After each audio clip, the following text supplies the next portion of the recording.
Welcome to this month's episode of Chamber TV. Today we'll talk with Guy Fletcher, editor of Frederick Magazine, about how print publications are adapting to the digital age.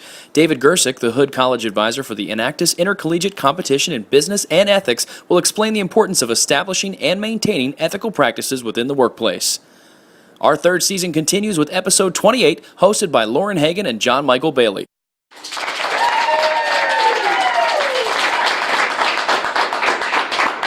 Welcome to episode 28. I'm Lauren Hagan, here with my co-host, Jon-Mikel Bailey. Hi, everybody. Welcome back. If you're watching online, you've already found our YouTube channel. Well, we're also posting on our Tumblr blog. You can see photos, videos, and other updates online at frederickchamber.tv.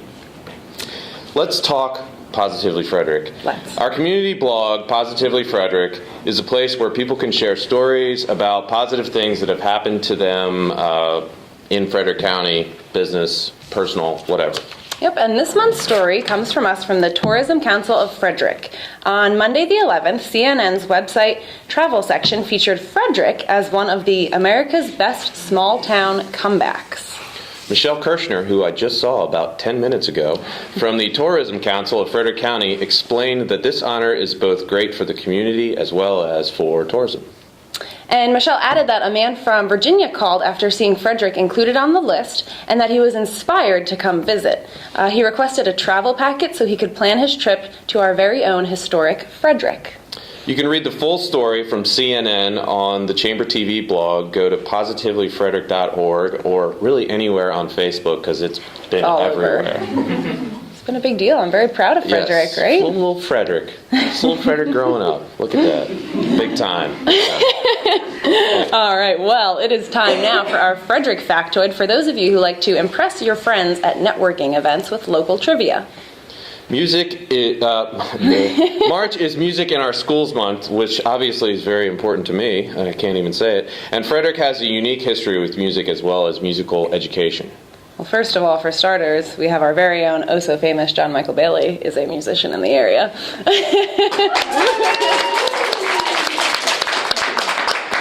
But second to Jon-Mikel Bailey could possibly be the well-known Francis Scott Key of Frederick, who wrote our national anthem. Kind of a big deal in my own head. But few people know that Frederick's earliest settler, John Thomas Schley, was a composer and music teacher in Frederick. Yes, he was. Yeah. I didn't know that, but I actually used to live on Schley Ave, or Schley Ave, however you say it. Oh my goodness. Whatever. All right. And He made music. He's casual. Charles Stull, who was a member of the Yellow Springs Band in Frederick, started the county's first school band in 1916. Then, in the 1930s, he created the All-County Band, a program which still continues today. Chuck rocked. This month's factoid was brought to you by the Historical Society of Frederick County. If you want to learn more about Music in Our Schools Month, a link will be provided on the Chamber blog. Stay tuned for our first special guest, Guy Fletcher, who will chat about print publications adapting in the digital age. Very important.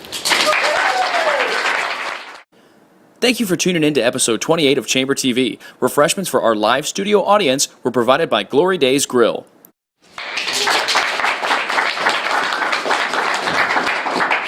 Schley, everybody. Welcome back.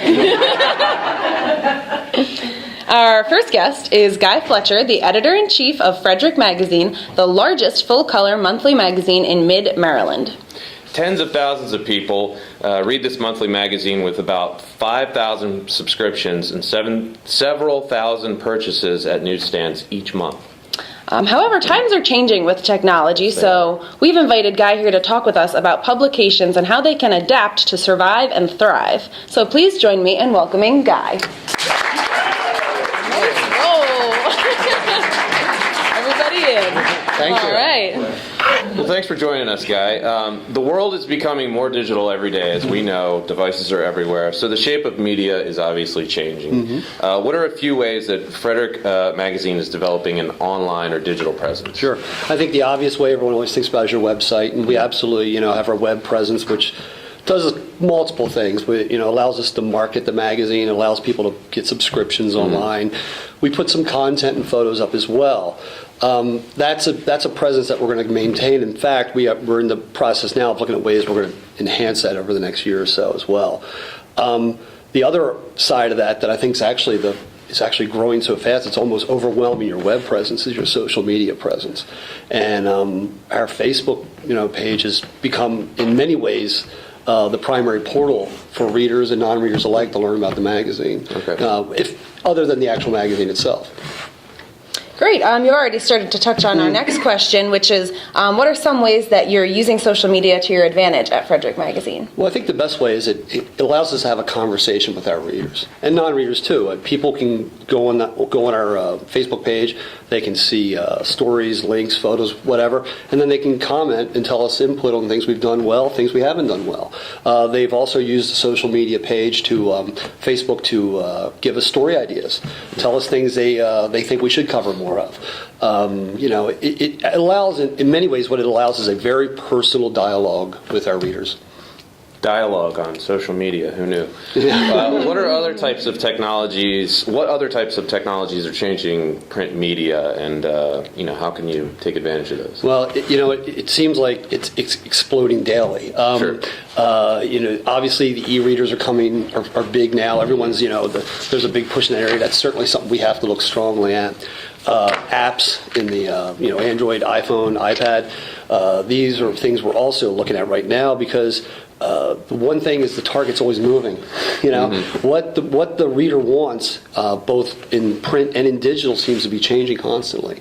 So we're constantly looking at what's going on out there, and yeah, I mean it's crazy. Like, we may have a conversation at work one day where we're talking about maybe social media, and we talk about it in the context of just Facebook and Twitter, but then the next day you're talking about Tumblr and YouTube channels, et cetera, et cetera, et cetera. So it's one of those things where if you don't keep up with it, you're going to be left behind. So it's something we're always looking at. Sure.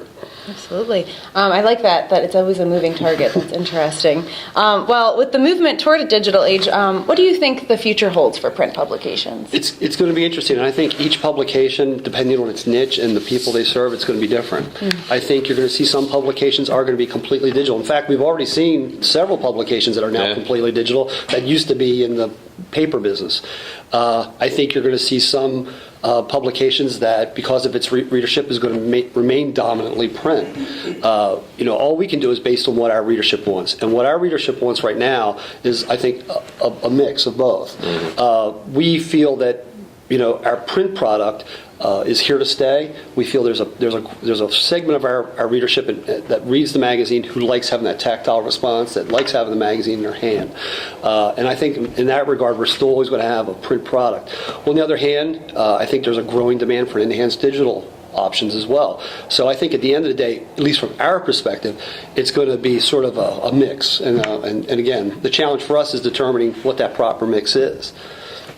What other advice or additional resources would you provide to other publishers that are going through the same sort of process? The best resource you have is your customer. Sure. And and we do it both informally and formally. Formally, we do focus groups, market research, and we get tremendous amount of response, because it's easy to be an editor and sit here and pretend you know what your readers want, and you can guess, and a lot of times you're right, a lot of times you're not right. So, but when you actually do the research, you put it out on the street, we have focus groups and so forth. The amount of information the reader gives us back from those things is amazing, because we'll say, wow, you really liked when we did that, or you didn't like when we did that. We never knew. So, because that kind of research is invaluable. Now, informally, I think one of the best ways you can keep in touch with your readers also, again, is just being out in the community, talking, whether it be to student groups, civic groups, whatever. And Chamber TV. Chamber TV. Schley Avenue. And then having the ability also to keep that dialogue, like I said, on the social media, and getting just, understanding that they have needs that again, you can sometimes think you know what they are, but sometimes they'll surprise you. So I think the dialogue with your reader is the absolute most important thing you can do in this business. Fantastic. Great. Well, thankfully, social media provides a great outlet to do that. Yes, it does. And again, I'm always amazed how much it changes. Like when we first were doing Facebook, for example, we were primarily putting photos and stories up, and people would like or comment. Now it's much more dynamic. We get much more of a dialogue. People say, I don't like this, I like this. We had a cover this month that was a little controversial, and we had a really good dialogue going on about that. So I love that. And people say, well, you don't want to hear negative comments? Yeah, we want to hear negative comments. If you don't like something, let us know. And, so I love that part of social media, and it's been very successful for us. That cover was controversial. Yeah. All right. Well, thank you so much for joining us, Guy. We're going to roll you on shove out. off now. Thanks. All right. Thank you.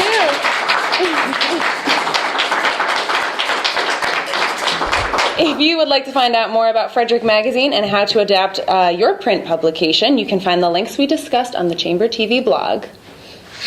All right, let's do a little member-to-member spotlight. One great benefit of Chamber membership is exclusive member-to-member discounts.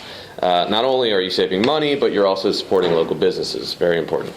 This month we have specials from Frederick Symphony Orchestra and Frederick Courtyard by Marriott.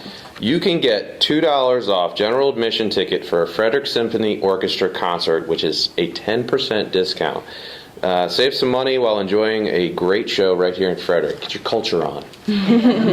And if you're coming from out of town and you're a friend or family of a Chamber member, then you can benefit from the Courtyard by Marriott has a friends and family discount. And that also might come in handy if you heard about us on the small town comebacks.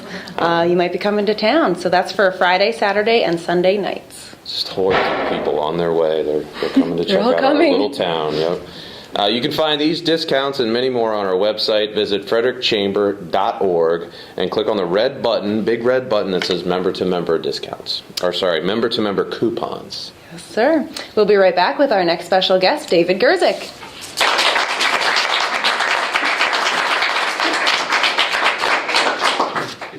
Are you interested in supporting Chamber TV? Each month, an episode sponsor will be recognized during this commercial break. To learn more about promoting your company on Chamber TV, call 301-662-0745.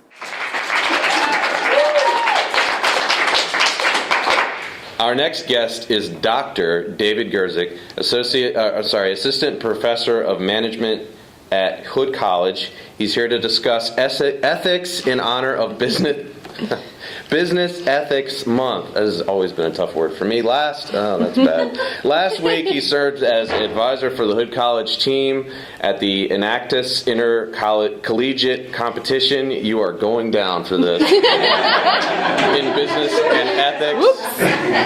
A 2-day event at Mount St. Mary's. I'm not getting paid. Please join us in welcoming Dr. David Gerzik. Thank you. Thank you for joining us. All right, let's get started. So we've decided to focus this segment specifically on ethics within the workplace. So can you tell us why it is essential for a company to have a code of ethics?